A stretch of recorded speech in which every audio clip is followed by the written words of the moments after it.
Hi and welcome back. So today I bought myself a second battery bracket because I'm planning to put a fridge in here, but that means I will need a second battery, or would like a second battery. So I got myself a second battery bracket from Frontrunner and now I'm busy installing it. So I've already started and then I'm like busy with it and I thought, this might make a cool video. So let me show you guys what I'm busy with. So over here, so the second, with the Hilux, the second battery goes in there. So in this gap over there, that's where the second battery goes. Here's my original battery. But I've got the 2013 year model and it has, well, I took it off now, but here it is. It has the, like, I don't know, I think this is the alarm system because they have it in this little silver housing. I'll show it to you now. But they have a little silver housing that goes around this, and this is the alarm setup because people used to break in through the fender liner on this side, and then they can just cut the battery wire and then they can steal the cars. So as far as I'm concerned, this is here in like a secure metal housing thingy so that it can't be stolen. But this is off, and now this had to come off. So what did I do? I took just this bracket off for now. I'm busy with this bracket, but obviously there's always one. So this little bolt here, they're literally the only one that's left. The nut is turning inside the fender and I can't get there. I can't get in from underneath. Can't get in from there. So now I'm dealing with this. But so far I have, here's the bracket. This is the secondary bracket. Here is this, that's the like housing for the alarm toolkit. Here's all the screws I took off. And then here is the kit I'm going to be using to mount the system. So yeah, follow me along as I sit and figure out how to install this. They say it's a 15-minute install time, but I've probably spent already 15 minutes just sorting out the tools behind me over there, and probably like half an hour trying to get this stupid bolt out over there. So let me carry on and try and get that bolt out and see how quickly and easily it does install. So there's just this one bolt I still have to get out, then this bracket is out, then I can continue with the setup. But I'm trying my best. Literally there's one hole here, but there's no ways I can get in there.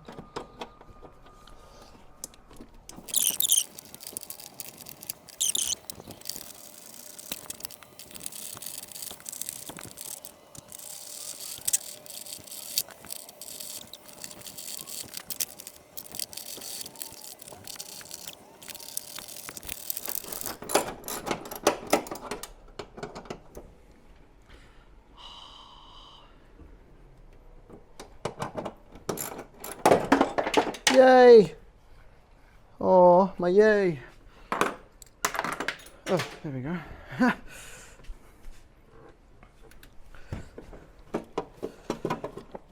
Okay, so I finally got it out. But now, the bolt went flying down there somewhere, and the nut went down here somewhere.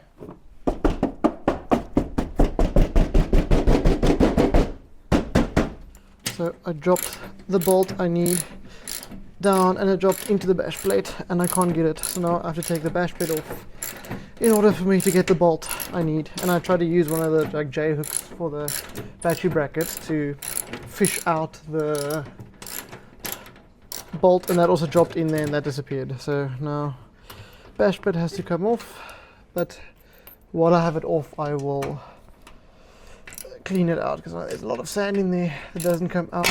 Ouch! That doesn't come out with the hose pipe. No man.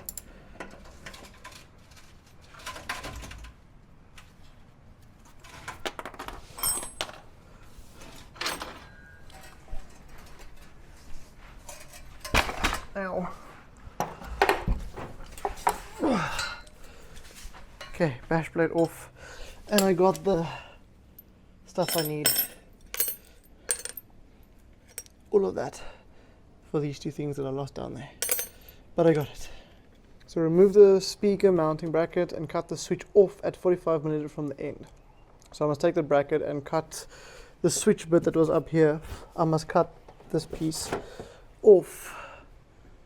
And then wet paint the tip of the stud protruding from the vehicle's body with a white marker. Press the switch and bracket up into position against the rubber seal and stud as shown, marking the position of the stud into the back of the bracket.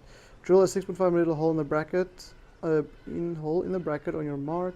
Secure the switch upon final fitment before step 3B as shown. Remove the speaker covering, mount the ECU bracket, and mount the speaker on the ECU bracket so it's facing downwards. So, like that. Okay, so I need to take this off, but what is this? Where did my thingy go? Oh, here it is.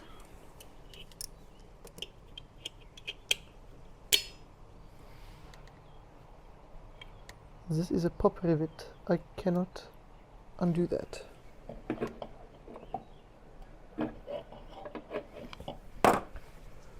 Okay, wait, unplug it.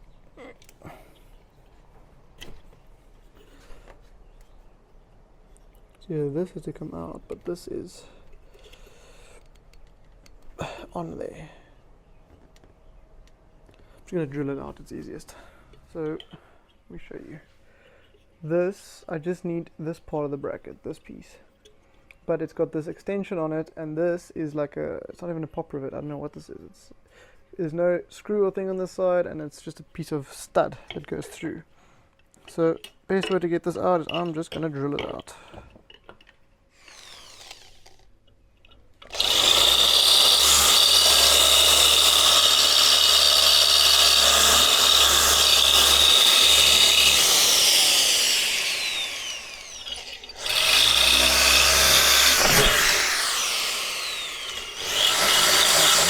Okay, now that I made a new hole so it can now fit on this bracket, I must try and secure. There's a nut underneath, that's what I was wondering. Okay, so now I can put that. I didn't get. So you're supposed to take this bracket off as well, but this thing is put on there in such a way that it's not a pop rivet. I don't know, just doesn't want to come off. But regardless, this makeshift thing will work. So I can chuck that through there. Oh man, did I make the hole not big enough? Come on, you will fit. Okay, slightly bigger. I'll be back. Okay, so now the hole is bigger. Now I can mount this. No, that's loose. Now I can mount this hopefully on here.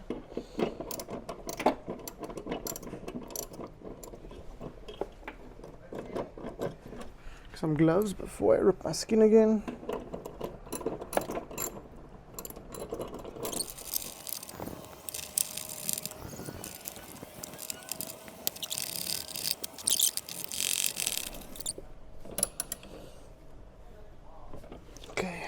Tight.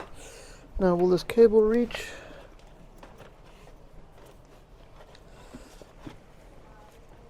Yes, it will. Come on, you can do it.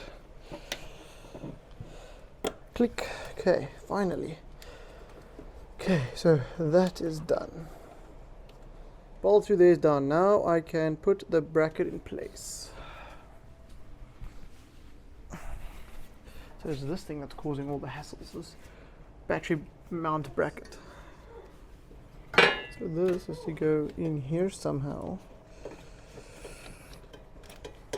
But my next problem is this cable. Like, there's no ways I can. Must it go underneath? No. What? Why is it so complicated? Like, what do I do with this cable, with this thing? Like, that's not flexible enough to move completely out the way. And this is like my aircon pipe. Like, what kind?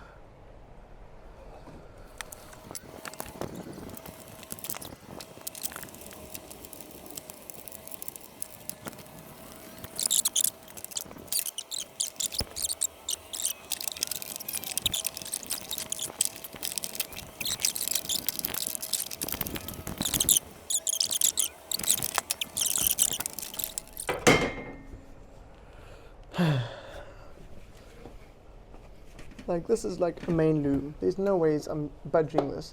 This is like an aircon cable, which I've managed to make the bracket loose, which I can sort of move, but it just can't move in that position.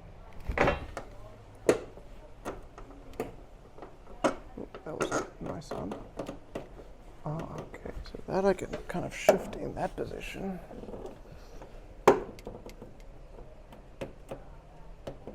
That doesn't feel right though. It feels like I'm breaking stuff and bending stuff. So let's rotate this.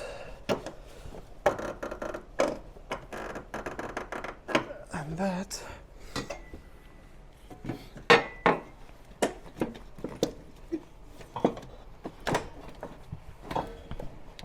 That's a bit easier. Let me show you what's going on here. So here's the bracket over here. It's in, finally in. I got it in over there after lots of difficulty. Not finished yet, but majority of it is in.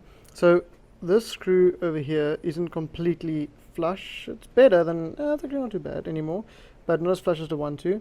There is the, what you call it, the hooter thing you had to put in, but the cable running to it, sorry, I can't see with the shadow. The cable running to it is like ultra taut now because of the bracket pushing down on it. Cable not being too tight, so I'm not too happy about that. Then up here, this cable will have to get, or this aircon pipe, I made it so it's still a bit loose up there, but this will have to, like, if you put the battery in there, this will have to like be bent out the way in like an awkward angle, which I'm not too happy about. Same with this big cable that runs in here. So this cable that runs in here is also being forced around the side in order for the bracket to mount. And the diesel pump, or the diesel filter, is also going to have to, like, okay, that's not too bad anymore, but it's also going to have to shift out the way to get a battery in. So those are just 3 concerns I have, if I can say it that way. I mean, if it's pushed in a weird angle and the car is shaking, although it's quite, like, it's not going to go anywhere, but it's still weird angles chafing through, especially this. And then over here, just so you can see, up, we had a screw input in there, and then that's where we drilled through, so it comes in there. I'll actually just tighten that, I think. I didn't put in this one too tight because it's still not touching the ground completely, but I don't want to crush too much things over here. I probably can go down anymore, but I mean, this thing is, it's in there, it's not going anywhere. So now I must just get a battery. So after we put the battery in, well, it's secure now, like this thing isn't going anywhere. So now I just need to get a battery. Then once you have the battery in, you put a bracket over the top, that's what the other bolts are for, and then a thing comes off of that, off of the loom over there. You put a support little beam down to support everything in here. But yeah, bracket is in after, how long? Where's my phone? Bracket is in after, oh come on, work, like 3.5 hours. So 15 minutes according to their schedule, yeah, not going to happen. You have to drill holes, you have to prep stuff, you have to do a lot of moving around, taking apart. This little box over here had to come out. I must still put this other thing back, this sensor back. I'll do that now. But yeah, mainly done. Job is mainly done now. Update. I have a battery. It is down here on the ground next to me. So we got a battery. The system has been installed. I had to remount this like boot close mechanism so that the sensor can pick up the boot. The bonnet is closed. So that has been replaced and reinstalled. It is happily over here now. So now I'm going to put the battery in, install the last bit of the bracket over the top, and mount it onto there. Then the battery is in, and then 2 days time I'm heading over to Flex Adventures, and they are going to install the cabling, the wiring, and the fridge in the back. So let's get this battery in. It's quite heavy, so let's get that in and see if we can get that fitted and mounted properly. Then everything is good from my side. It's really heavy. Oh, it's so heavy, it's difficult to lower slowly. Ow, finger. Oh no. Okay, there we go. Sorry, cable. Okay, you can stay there. Ow, my finger got caught in that. Okay, there we go, it's in. Still got lots of space to play as well. You can shift left and right. So this is it's apparently a semi-cycle battery, so it's not a deep cycle, it's not a starting battery either, it's a in-between battery. And it is a 95 amp hour battery. The reason I went for a starter battery, let me call it that, same as this one, is I was told that it's better to run a starter battery or normal car battery for using a winch. I want to get a winch soon, or someday get a winch, and a winch needs a quick high power usage instead of a deep cycle battery, which gives a low ampage. Low ampage. With the low ampage is good if you're running fridges, auxiliary stuff through the night for, let's say, 2, 3, 4 days at a time, standing still. Where, because I drive often enough, the alternator will be able to keep these charged the entire time. So I don't have to worry about running a deep cycle battery, because I'm not standing still for a few days in a time. I'm always like weekend warrior style, where it's drive, stop, drive, stop, drive, stop. So that's the reason I went with this. So let me get the brackets bits, and then I can mount this on here. So that goes there. I'm assuming this goes this way. So Henry from Zombie said I must put the terminals, I'm not going to touch both at the same time, next to each other so that the cable can just jump across rather than running further away like that. So I'll put that there, I'll mash that against that side to stop it from hitting this, and then I'll mount the thingy. Okay, done. Battery is installed. So I think, looking at this instruction manual, I do think this was supposed to be mounted here in a way. I don't know how, because of the angle, but anyway, it's here now. It's not in the way. It works. Battery's in. Job is done. Now to go to flex them, to run the wires, cabling, and install the fridge. But my part is now done. We are here at Flex Adventures. There's the signs over there. So they're busy running the wiring now. I have the battery in, and they've got the fridge ready for me. So we're putting the fridge in the back. So let's go see what they're up with. But also, so I don't have the same strength. I don't know the terms about all this battery stuff and the ampage and stuff. I know a little bit of it, but Ivan was telling me all this, like there's this amount of volts and ampage and this amount of hours. That's all mathematics to me. It's like that meme with all the mathematical things floating around the head. I have no idea what's going on. I'm not clued up when it comes to things like that. That is why I'm letting them do it and not me. So I don't have the same strength batteries. The one's a semi-deep cycle battery. The other one's a normal starter battery. So they have to put in a relay so that the batteries can switch off and work correctly. There's mathematical things involved with that. Basically, it's a smart switch. So when it picks up that my starter battery is at 12.8 volts, it cuts off the starter battery so that the starter battery doesn't run flat, and that it then just pulls the secondary battery's power away. So I had to put that in, and they're busy with the cables now. We have a space for the fridge that is going in. I'm going to move the fridge around so I don't have back seats in my vehicle. Some of you may know that. So I've got plenty of space in the back, but we're just going to see what orientation we're going to put it in. I'm going on a big trip now this weekend with Henry from Zombie Off-Road. So then we'll move the fridge around, see what works, see what doesn't. And just see how this whole system works. It's very complicated to me, but we'll see how it all works. It's learning curve. I'll probably be calling them a lot, trying to figure out how it works, but let's go see what they are up to. So here is secondary battery, main battery, and then let's follow Wayne. Okay, they're busy with technical stuff. So here's all this. So this is the relay switch. This is the smart switch, which will, there we go. This is the smart switch, which will cut the main battery, the starter battery, where if the voltage gets too low. And then here is all the stuff they're busy with. I'll ask Wayne now what he's busy with. There's Jason cleaning a fridge. Say hi, Jason. Yeah, so let's see what they get up to. So this is Ivan from Flex Adventures. What are you busy with? So I'm just repositioning the VSR, so it just eliminates any possibilities of a cable rubbing through on a piece of metal and shorting out or causing problems when you're in the bush. So what the VSR does is it's a voltage sensitive relay, and if it sees a certain voltage, call it 12.8 volts, it will connect the two batteries to each other, and if the voltage drops below the 12.8, if you've switched your vehicle off, it will then disconnect the two batteries. So that prevents your accessories draining your house battery and your starter battery. So it basically isolates the two batteries, and it also engages the two batteries so it can charge from the alternator while the vehicle is running. Nice, thank you.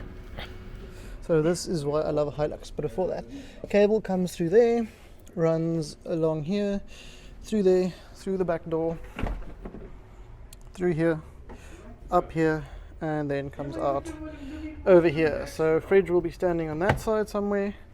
This is my amp cable, which I must put back. Marcus from MTech, you forgot your tool with me, but that's being useful at the moment. And then the reason I like a Hilux is everything is just clip. There we go, done, finished. And to take it off, you just lift it up and it pops right off. Hallo, jy stamp hom aan sy hande werkie af. Ja, Nee nou, hy het nou gesien. Hy het nou gesien dis 'n kamera op hom nou kwaai. No werk. vir wie kwaai? Nou werk hy. Natuurlijk. Ek moet hom uitstaan op die kamera. Nou, maar ons kan mos nou net op die video kan ons jou name opsit. My naam? Okay, I'll let you know op your captions. Ja, sit. Ja, edit dit daarin dis Wynine. Ewan Ketto kom. Okay, my fridge has been installed. It is over here. I'll show you now. Yeah, it's been installed. It's a bit big, but I'll see how it goes. I'll have to shift it around, see where it fits better, see where it works, but I'll have it, I'll test it out, I'll see how it goes, and then if it's too big, I'll downscale. But like I said, for now I have it. I must just position it correctly, see how it goes, actually using it on a trip and things. So let me flip you around. Whoop. So here's my amp. I must figure out where that will go. I'm probably going to put it up right here, but I have to move that. And here's the fridge. So it's a 75-litre dual zone fridge. So this side is the fridge compartment and this side is the freezer compartment. And then over here is my screen. Hang on, let's go around to the other side. Actually, I wanted to show you my phone as well. Where's my phone? Oh, there. So here is the screen side of it. So if it's in the middle here, I have tie down points. There's a tie down point on there. But I've got the screen here where I can set it's locked at the moment. And then let me get my phone. Here's a cool feature on the phone. Where is it? Non-reflective. So they do have an app that you can use for the fridge or with the fridge. So there you go. It's very reflective. Hang on, let me try and get it not as reflective. Yeah. So there's the app. That is the current temperature. Oh, that's the current temperature. It actually says current temperature. That is what the fridge is set to, left and right. And then I can change it on here. I can change it and it changes on the fridge. And then lock, eco mode, battery modes, blah, blah, blah, blah. I can set it all on the app over here, which is super cool. So there you go. Second battery, dual battery has been, secondary battery has been implanted, for lack of a better word. And fridge is in. I still have space over there for a ammo box, and this side ammo box should fit. I must just not cover the vents, one on this side, one on that side. Pretty neat. So yeah, thank you to Flex Adventures for organizing me the fridge and helping me with the wiring. The wiring was pretty confusing. That is not something that I am capable of doing by myself. So I did the battery install myself, but running the wires, they did it. I helped them. It was quite easy, but I didn't know which cables to use, what amperage cable to use, exactly how everything works, and like the little adapter that I had to get with it and things like that. But luckily they sorted me out with that. So ready for this upcoming adventure Henry from Zombie Off-Road and I are doing. We are heading up to Pofadder to collect a Toyota Cressida over there. So watch out for the next video. It'll be about that most likely. So it's going to be a nice epic adventure, and then we're going to be testing out this fridge properly because Henry likes being a chef, Chef Henry, and he's going to be packing this fridge full and using it. So see you guys on that adventure, and for now, thank you for following this build, the fridge installation and secondary battery installation. For now, cheers. Really, alarm has to go off right now. Anyway, okay, bye.